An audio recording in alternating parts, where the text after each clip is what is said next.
Jai Hind everyone. Welcome to my YouTube channel, which is Explore Yourself, Banking and General Knowledge, etc. Memoir of my banking journey by Mr. V.H. Ramakrishnan, retired General Manager of Bank of India. Episode number 04. The chapter Nigerian Experiences is continuing. The link of earlier episode is available in description.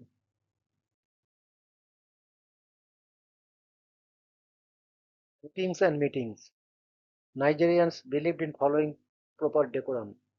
The board meetings were conducted very professionally. I later on found the same practice in Zambia as well. I was a director of Indo-Zambian Bank.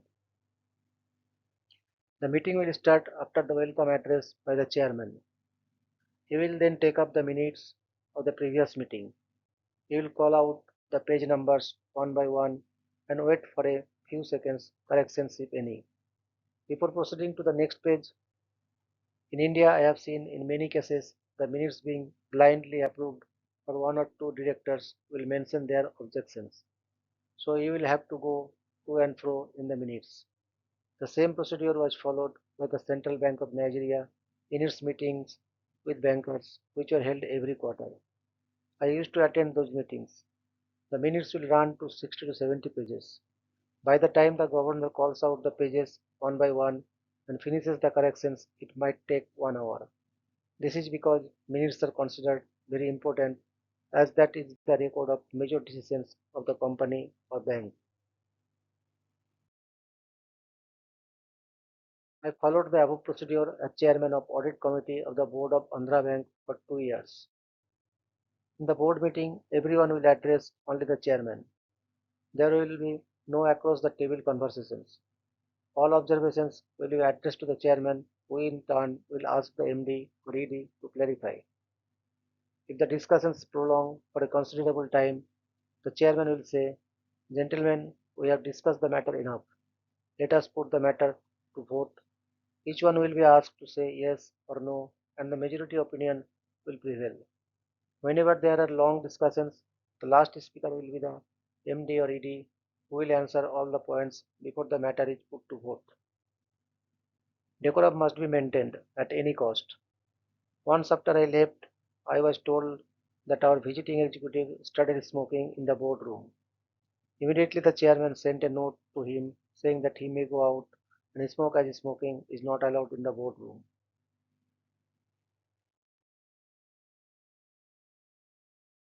One day, my driver told me that he would like to take off on a Sunday. He used to stay in the servant quarters of my bungalow and was available to me 24 into 7. He told me that he has to attend a family meeting. I was curious. I asked him what they will discuss. He said all his brothers, sisters, uncles, and their children will be there.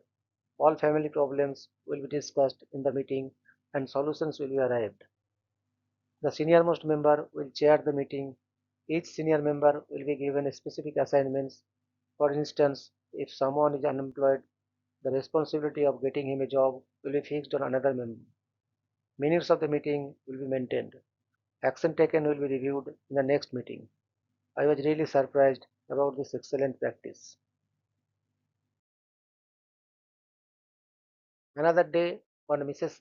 Enodian, who was heading our international department, told me casually she has to attend a meeting on the next day of the people hailing from her village. I requested her to explain in detail. She said that all the people of our village and town who are in the capital Lagos meet periodically to discuss what they can do for their native place, like building a hospital, expansion of a school building, etc. If there is any work to be followed up in government departments, it will be assigned to the members of the group. Of course, minutes of the meetings will be maintained. In fact, many Nigerians used to travel home during the weekends.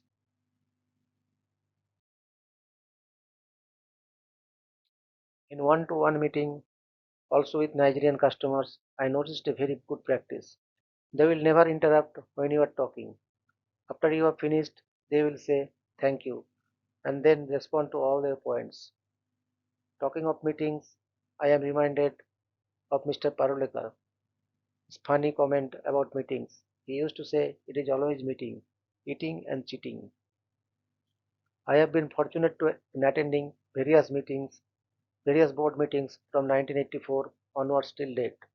I have to pen a separate chapter about the meetings, the participation of the directors, etc.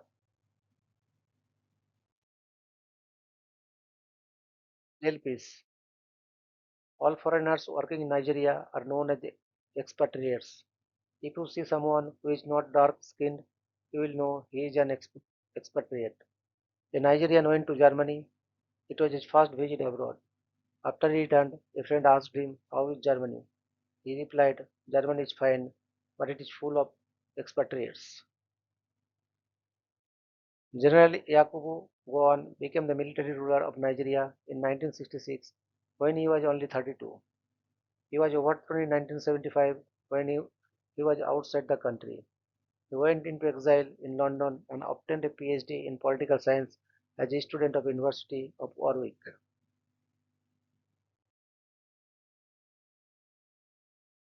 Dress code. Having already worked in Kenya, dress code in the office was not a problem. All the expatriate officers were expected to come in full suit from Monday to Thursday. The local officers used to wear full suits or traditional dress. Friday being the last working day of the week, you were at liberty to come in a casual dress. If there was no official meeting, I used to wear a safari suit on Fridays. The safari suit is known as Konda suit. Mr. Konda, who was president of Zambia, used to always wear safari suit. Even though Friday was a full day, in many organizations, government departments, no work will be done after noon. One of the reasons was if the boss is a Muslim, he would go for noon prayers to the mosque and then he would go home. Mr. Bello also used to do same. Many of the staff members will also be planning to go to their home town in the afternoon. In all, there would be a holiday mood right from the morning.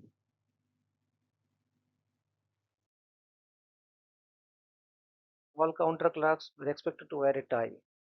If a counter clerk comes without a tie, he would be asked to go home. I have seen the same practice in Kenya also.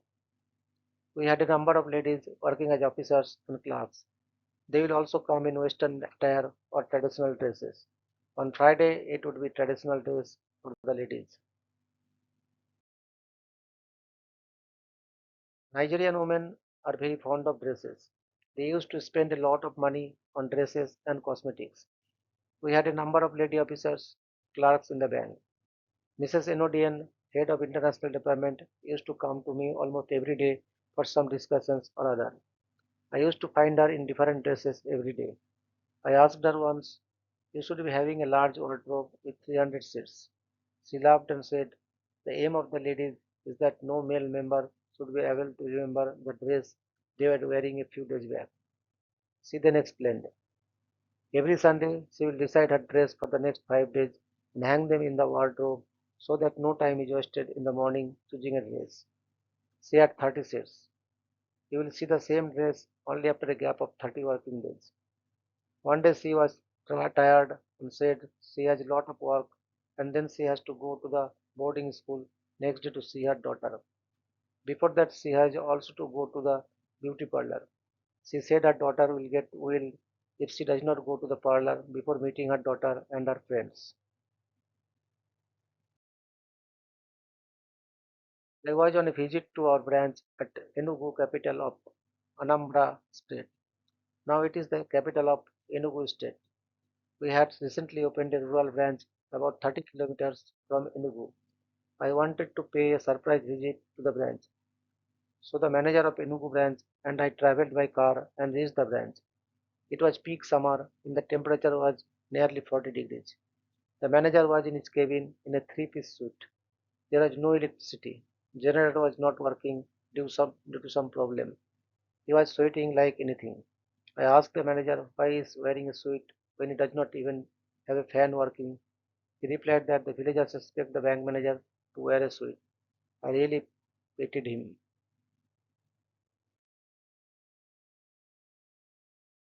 While narrating the above incident, My mind goes back to 1970 or so when we started opening rural and semi-urban branches in South.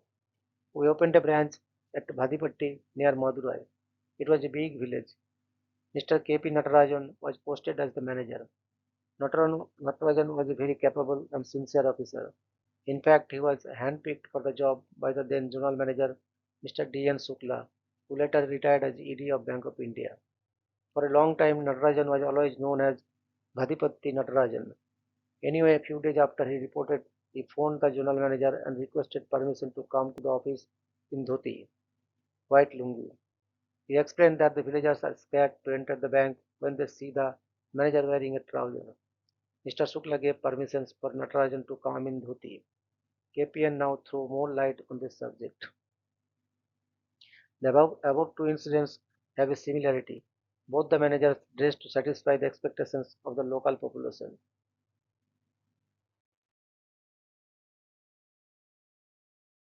I am going to now take you to Kenya since the subject is common. I was in Kenya from 1979 to 1984. After my first day in office in Nairobi, Mr. Ramnath Benegal, another expert right officer, in fact we are together in Chennai for more than 5 years. He landed in Nairobi about 4 months before me, took me to Ibrahim's, a supermarket near our office to make some essential purchases. When we were shopping, a young Kenyan in full suit came and warmly greeted me and said, "Good evening, Mr. Ramakrishnan. Enjoy your shopping." I responded to him and was wondering who he might be. I asked Benegal as to how this man knew my name. Benegal laughed and said, "He is your service staff. You had seen him in uniform in the office. Now he is in his own dress." In Ludhiana, a newcomer feels all Sardarjis look alike. In the first few days in Kenya, you feel all Kenyans also look alike. When I was in Nairobi, our then chairman, Mr. N. Bhagal, visited us. Our chief executive, Mr. Mahesh Shroff, had organized a reception cocktail party in his honor at the beautiful lawn in his house. The invitees included Mr. Mayur Madhwani and his wife Mumtaz, yesteryear actress. They were living in Kenya. I put on a new suit for the occasion. About half an hour after the party, Mr. Benegal took me to a corner and told me, "VHR, your suit is quite fine." I felt elated. Then he added, "But normally for the evening cocktail parties, you should wear a dark suit, not a brown one." He put it as nicely as possible. That was one of the lessons I learned in dressing. Needless to say, I kept a safe distance both from the chairman as well as from Mumtaz.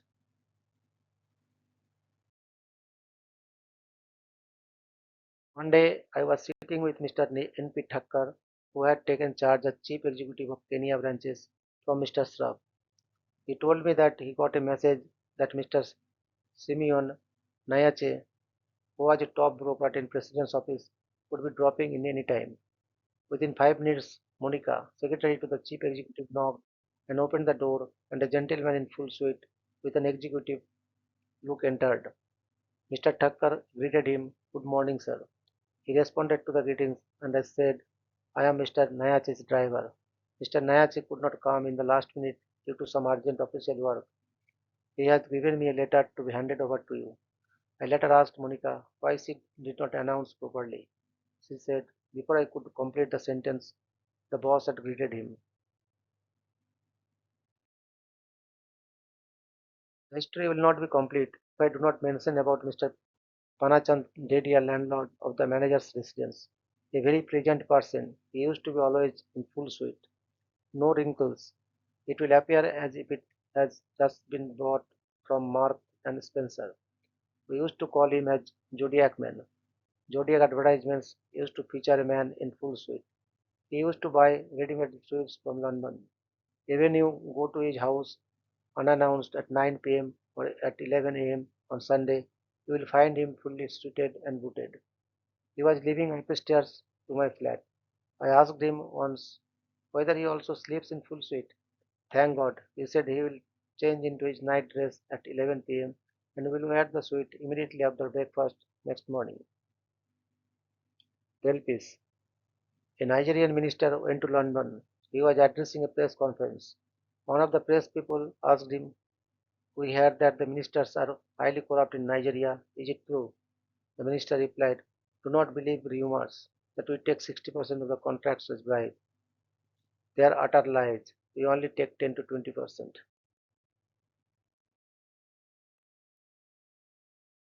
And unforgettable moments.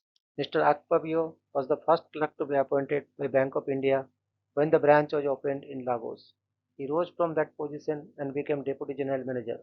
It was the highest position for a Nigerian officer. He was next in seniority to the Executive Director. Mr. Akpabio used to dress very well and was, for all practical purposes, an Englishman. Well mannered, good in spoken and written English. It was always a pleasure to listen to him. He was always proud that he was a Bank of India man. One morning he came to my cabin and told me, "This morning something interesting happened. I was coming to the office. I saw that Banerjee, Mono Banerjee, was an expatriate officer. He is no more now. I will write about him later." Was going ahead of me in his car. Suddenly Banerjee's car slowed down and moved to the side to allow me to overtake. I was touched by the respect shown to a senior officer. That is Bank of India's culture. I was moved by this observation and called Banerjee and complimented him. Fabio was heading the credit department. One day he walked into my room highly agitated. He said one of the customers was trying to bribe him through an intermediary. I looked at him with some surprise. As I had mentioned earlier, Nigeria was well known for its corruption. Realizing my surprise, she added, "No one can offer me considerations to decide a proposal favorably. I will take a decision based on merits. If after sanction someone shows appreciation by way of a gift, I do accept. My decision cannot be influenced by a customer." At this juncture, I should explain one peculiar custom in Nigeria. Even though Nigeria is considered corrupt, many consider receiving an appreciation for work done as not a bribe. So in government offices, if you have to get work done, you have to throw the hint. So you will tell the person concerned, "My friend, please do me this job. I will take care of you later." The next incident I am going to narrate is the one I had already written in Tarangan about 10 years back in my series Down the Memory Lane. I am grateful to the editor Tarangan for giving me permission to reproduce the same. However, I am going to write this from my memory. We felt that the quality of credit proposals was not up to the mark, so we decided to hold a one-day workshop for selected branch managers, credit officers. Under the leadership of Mr. Akpabio, Mr. Moses, Chief Manager, and Mr. Salgaonkar, Principal Training College of Allied Bank prepared the course material. The program was to be inaugurated by the MD, Mr. Billo, followed by my keynote address. Officers had come from up country. At about 7:30 in the morning on the day of workshop, I heard the ring of calling bell and opened the door. I was surprised to find Mr. Akpavio standing there with a few files in hand and in a crumpled shirt and disabled hair. It was so unlike Akpavio, who always appeared very trim. He said, "Sorry to disturb you, sir. I may not be able to attend today's workshop. Last night, my 18-year-old son was going to the shop, and while crossing the road, a stray bullet from a police clerk aimed at a speeding car hit him and killed him." At this stage, he broke down. I consoled him and said there was no need for him to have come to my house for this purpose. He said, "No, sir, I know how particular you were to conduct the workshop. I came personally to request you not to cancel the workshop. Please continue with the program. These are the relevant papers." I collected the papers from him and we went ahead with the program. In the evening, all of us, including all participants, called on Mr. Octavio to express our condolences. I wonder whether anyone would have come across a similar incident.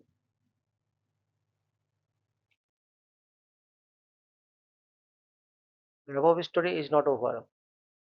After about 1 year, Mr. Octavio walked into my cabin and told me that his wife has been put to bed.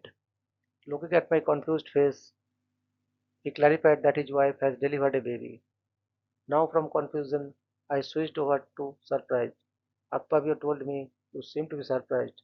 When I lost my son last year, my wife and I decided that the only way to overcome the grief is to have a new life in the house. So after many years, we are having a baby now.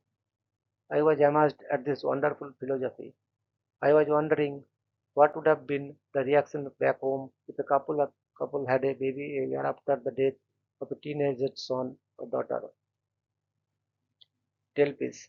It appears after the oil boom, the salary and parks of government employees were substantially increased. The ministers were given liberally daily allowances in foreign currency for foreign trips. Once the Prime Minister convened an emergency cabinet meeting, he found that except him, no one was present. When he inquired, his secretary told him that all the ministers are in US or UK on official trips, earning a daily bata.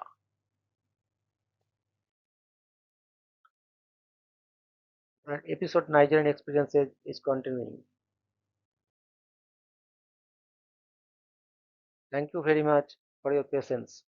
Request for like, subscribe, and share.